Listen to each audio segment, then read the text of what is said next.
Hello YouTube. Been a while again. Well, I posted a thing about the trailer quick. We got ourselves a dump trailer, and just to move stuff. I had the flatbed and I sold that about a month ago now, almost 3 weeks ago. And then we got this thing. Oh, hang on. This dude here. It's a 16-foot home trailer by Homestead with a ram at the front to dump. Just standard stuff really. Hang on, here we go. Oil reservoir pump, marine battery kind of deal.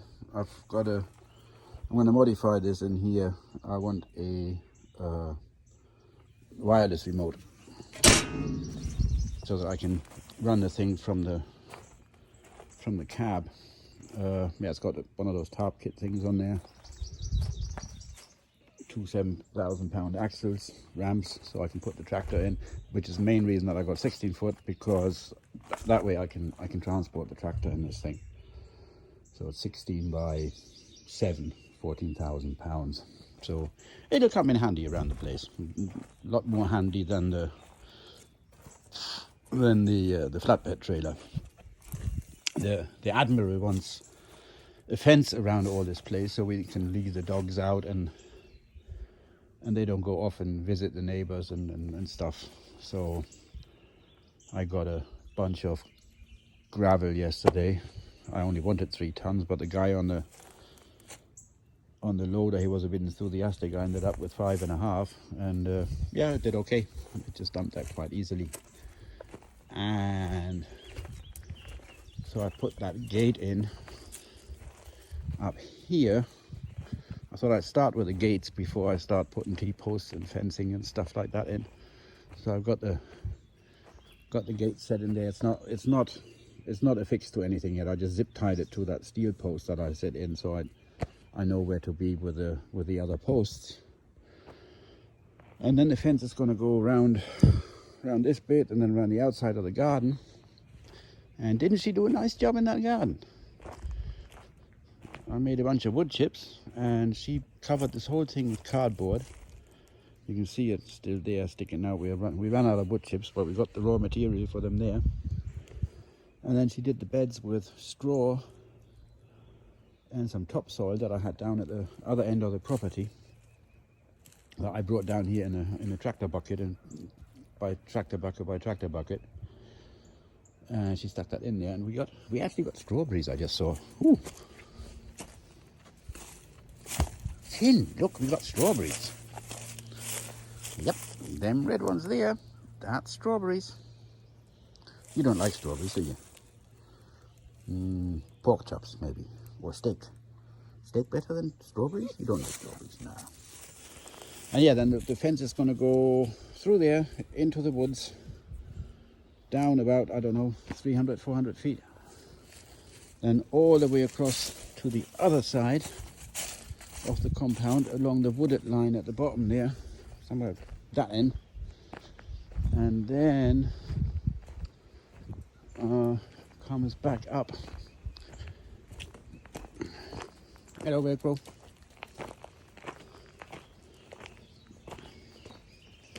Hello, Snuggles. Yeah, I don't have anything right now. And the fence will be in the woods, so it won't be visible. It'll be like 50 feet in there, going across and then up this end, and come out of there.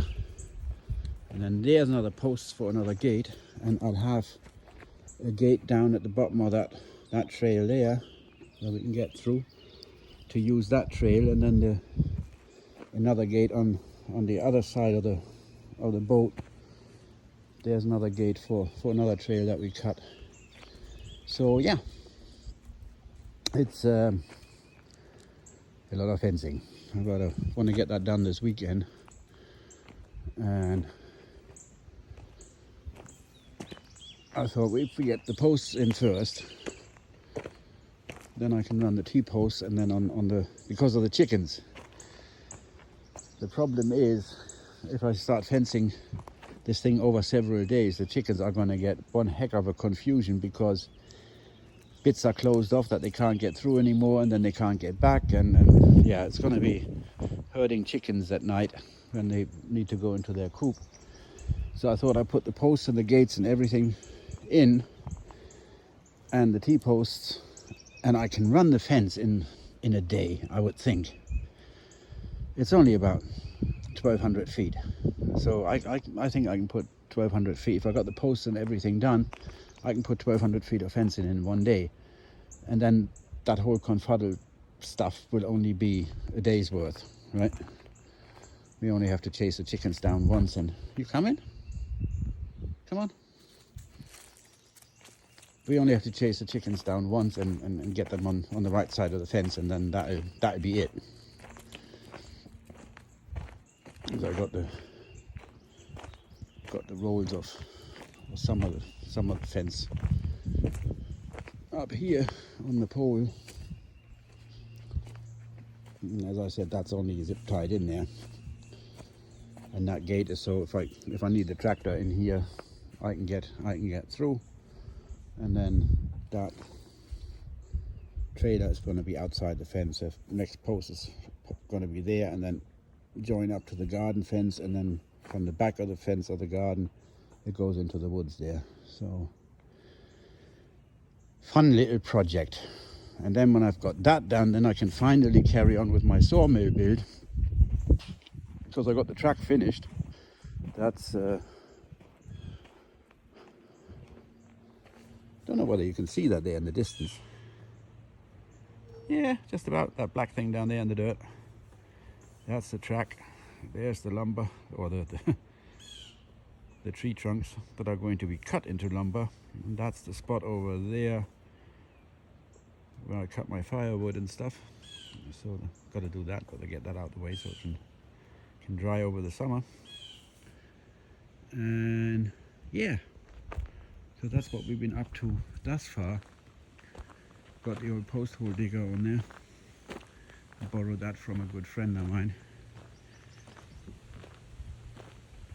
Make it easier to put the gate posts in. And it's a bit bent and a bit out of shape and stuff, but it works. It works just fine. It'll do the trick.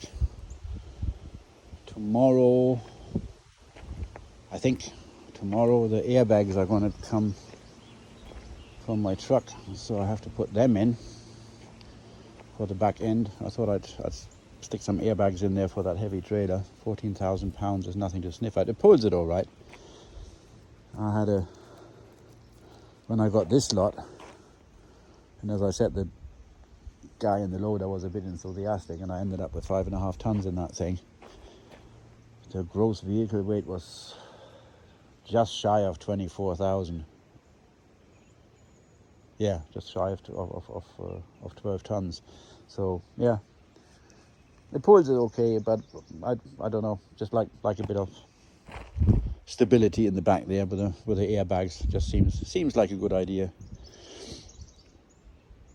The brakes on that trailer are pretty good. When I picked it up, it's about a 30-mile trip from here. I kept poking the button on the trailer brakes, so I got them hot and I got them bedded in on the way home.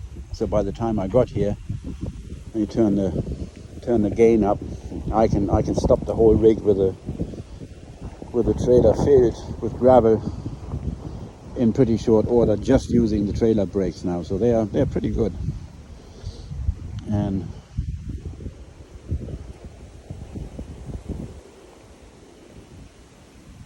I'm probably going to change another little modification I'm going to do on this thing. I'm going to change this guy out here for a pintle, because theft. You stick a pintle hitch on it. People that have pintle hitches on their trucks, they work in construction companies. They don't need to steal trailers. It'd be easy to take the thing off when I leave it somewhere at a customer's place or something, but I think a pintle hitch will do just fine. And these are not bolted in that solid anyway, so you're going to have the rattle one way or the other. So might as well go the whole hog and stick a pintle hitch on there. I've got one for the truck that I can stick in there. And for the once in a blue moon, when I put a boat trailer or something like that, I can leave the other hitch in my in that black box in the bed. There's the other coupling. Put that on the trailer on the truck, and then the ring on the trailer, and be done. There's the toppling I made for the tractor that had to come off for that post hole digger auger. And then when I've got that done, then we got a bit more planting to do, Finn. Yeah, we got to put some corn up in the top field. The last of the corn. So it's a little bit staggered and not all ripe at the same time. So, right, I'm gonna park my butt back on the tractor there and dig a few more holes for fence posts. And down at the bottom there for the gates. And the gates are supposed to be here on Friday, the little ones. I got them fairly cheap, so it wasn't worth making them out of wood. So they're little chain link kind of steel fence gates. So I went with them. And at the end of the day, when I have the house built down at the bottom, we're going to pull all this fence back up again. And I'm going to move it down to around the house. Yeah? And then only the garden fence will stay here, just to keep the deer and stuff out. So that's the plan. And then we'll have the chicken coop down at the house as well. And then just use this up here as a garden shed or something. I don't know. Maybe as a brooder for new chickens or quarantine station. Whatever. That's the general idea of it anyway.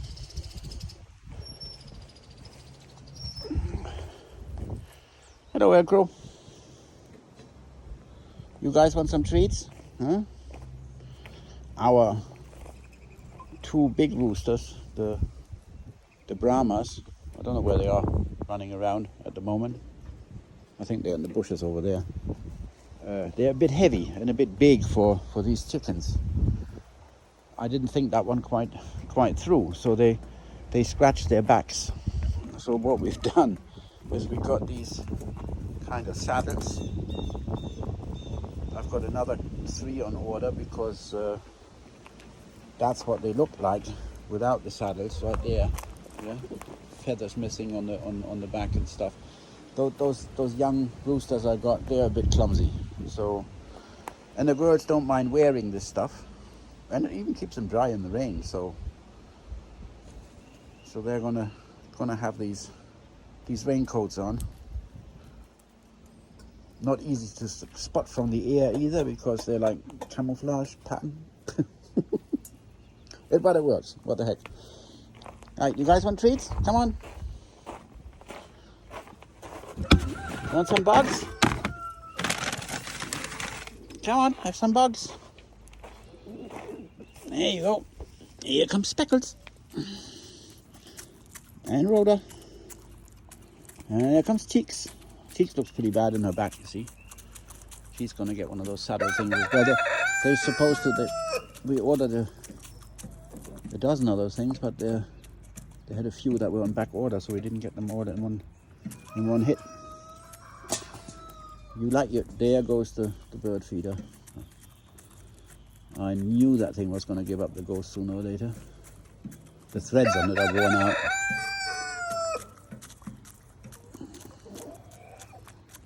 Yeah, you're enjoying that, aren't you? Huh? Yep. Speckles. Here you go. Oh. She's not a gentle one. Yeah. Okay, guys. See, that's the sort of stuff that we're trying to avoid with those little coats, and it works great. Yeah, she's got Cheeks has got a bare spot there on her back as well, so she'll get one of those coats too, right? Mm? Yeah. Yes, you have to make sure that you guys don't get hurt. Yep. That's Rupert and Barney up in the bushes there. I can hear them. That's Rupert. Rupert! That's Mr. Rooster here right next to me. And Barney is up there too. Barney! Rupert! You gonna come down? You want some bugs? That's Barney.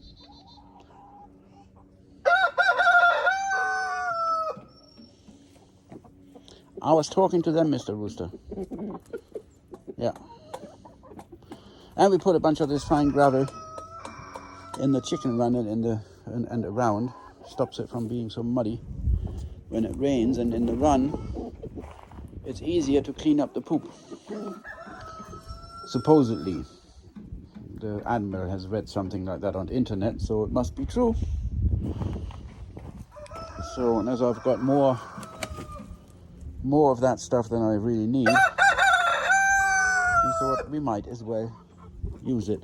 So it's now in the run, in the coop, and here outside, and we'll see. I won't have to buy any grit for those girls, that's for sure. They can pack up that stuff to no end. Anyway, that's Mr. Rooster. Shut up. That's it for now, update-wise. I didn't do much in the way, or any in the way of videos, because I was just too busy. And right now I'm traveling down to South Carolina like twice a month for a week each trip. I'm going back down again on Tuesday, so I want to get this stuff done ASAP.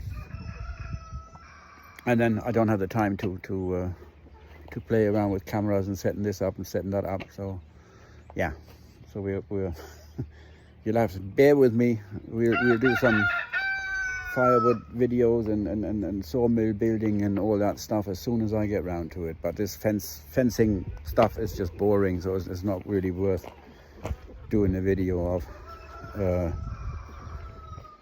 So I just show you the finished product when it's done, and then we'll get back to more interesting stuff like a sawmill build and things like that, and then cutting the lumber for the house and things. So we'll have some fun with that. Righty, bye for now. You all be safe and take care. Don't do anything what I wouldn't do, and if you do, don't get caught. Ta for now.